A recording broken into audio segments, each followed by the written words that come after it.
I think my early career in global health really taught me a lot about being humble, how much I couldn't know, didn't know. I was stepping into a different health system in a different country with different resources, with different epidemiology.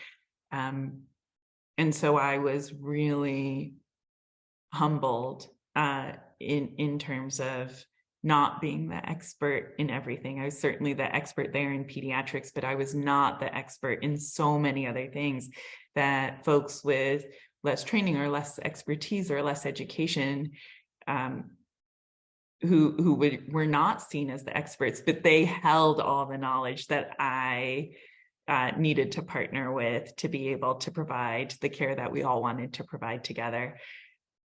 And I think that those early lessons in knowing maybe the expertise that I can bring to the table and being confident in my own skills, but also knowing what the limits of that are and how valuable it is to have the input and the expertise of other people who live in their bodies, who live in their experience, who understand their experience of illness, who understand their experience of life, who understand their resources much better than I ever could, really taught me that importance of partnership. If I wanted to get the outcome that I wanted to get, which was as good a life as possible for this patient, then I needed to be able to figure out with them what that looked like and then use my expertise in medicine to get them there.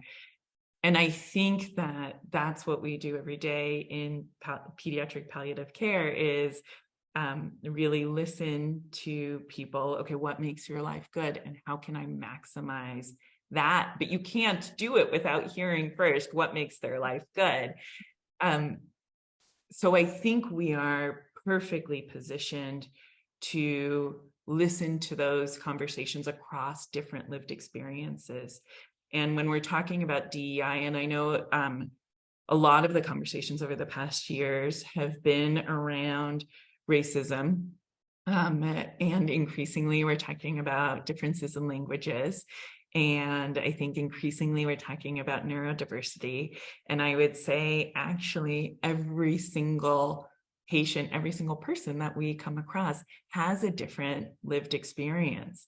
And so how do we listen first? And then figure out, okay, these are the things that are important, and these are the expertise that this person is bringing to me, and this is my expertise, and how do we bring them together to make for the best life possible?